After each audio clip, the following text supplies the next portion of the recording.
If there's one country that's written its name all over Winter Olympic history, it's Norway. And cross-country skiing is their stage. Norway has dominated the sport like no other, amassing a staggering number of medals over the years. Why? Because they've mastered the art of endurance and resilience. Cross-country skiing, to be sure, isn't flashy.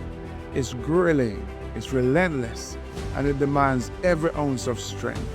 Athletes like Marit Bjørgen, the most decorated Winter Olympian of all time, exemplify what it means to be relentless.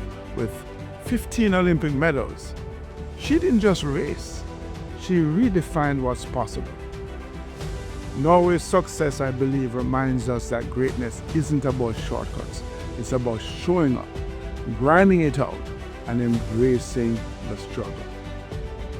What's your favorite Olympic endurance moment? Drop it in the comments below, and let's celebrate the beauty of resilience on the snowy stage. And of course, keep on pushing.